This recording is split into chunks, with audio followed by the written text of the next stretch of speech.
एक बड़ी खबर, राज्यपाल से मिलने पहुंचे हैं मोहन यादव। मोहन यादव मध्य प्रदेश के नए मुख्यमंत्री होंगे और मध्य प्रदेश में 2 डिप्टी सीएम का ऐलान किया गया है। तो वहीं जगदीश देवड़ा और राजेंद्र शुक्ला 2 नए उप मुख्यमंत्री होंगे। नरेंद्र सिंह तोमर मध्य प्रदेश के नए विधानसभा स्पीकर होंगे।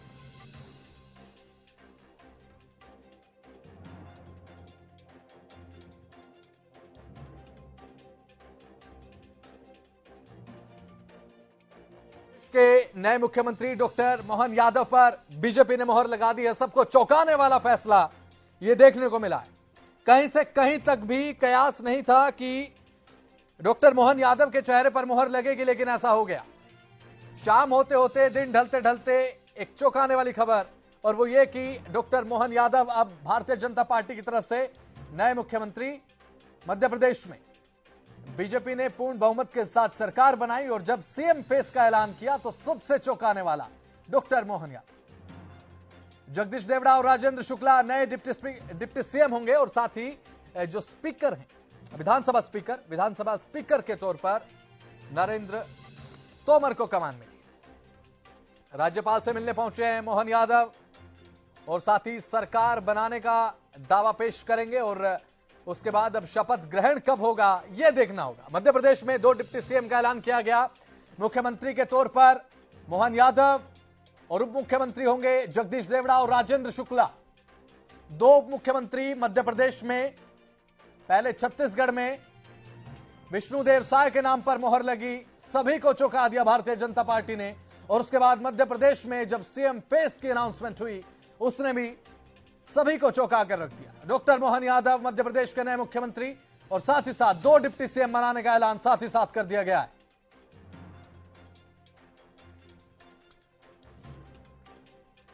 तो हमारे साथ अमित तिवारी जुड़ चुके हैं, पॉलिटिकल एडिटर है हमारे। अमित तिवारी, देखिए एक और बड़ा चौंकाने वाला फैसला भारतीय जनता पार्टी की तरफ से। अमित तिवारी, कैसे देखते हैं आप? सबसे पहले छत्तीसगढ़ में विष्णुदेव साय पर मोहर लगा दी, ट्राइबल से आते हैं, जातीय समीकरण साध दिया कि भारतीय जनता पार्टी ने मध्य प्रदेश में भी।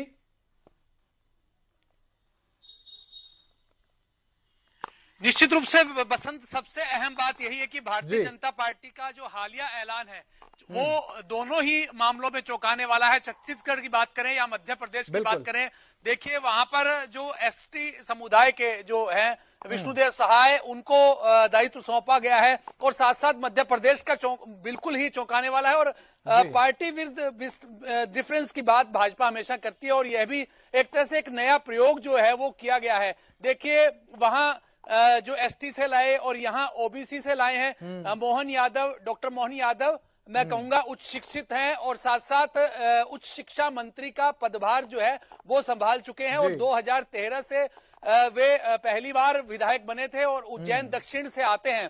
तो ऐसे में एक अहम निर्णय लेते हुए भारतीय जनता पार्टी ने उनके नाम का ऐलान किया और साथ साथ देखिए जातीय संतुलन बनाए रखने की कोशिश जो है वो भी की गई है। और इसके अलावा अगर बात करें तो जैसे 2 डिप्टी सीएम बनाए गए हैं, राजेंद्र शुक्ला को कमान दी गई है, साथ साथ जगदीश देवड़ा को कमान सौंपी गई। जगदीश देवड़ा एससी हैं और साथ साथ जो नरेंद्र तोमर केंद्रीय मंत्री थे, कृषि मंत्री थे और वहां से इस्तीफा देने के बाद वे यहाँ पर चुनाव मैदान में उतरे और उन्हें भी स्पीकर बनाया गया है, ऐसा ऐलान किया गया है। तो ऐसे में एक निश्चित रूप से एक बड़ा अहम निर्णय मध्य प्रदेश के मामले में लिया गया है और चौंकाने वाली बात तो है ही, चाहे वो छत्तीसगढ़ की बात करें या मध्य प्रदेश में। और ऐसा ही लगता है कि राजस्थान में भी इसी प्रकार का कोई प्रयोग होगा। लेकिन एक बात तय हो गई है बसंत कि यहाँ एसटी आया है छत्तीसगढ़ में और इधर ओबीसी को कमान सौंप दी गई है। तो राजस्थान में लगता है कुछ इस प्रकार का नया प्रयोग हो और शायद किसी सामान्य की या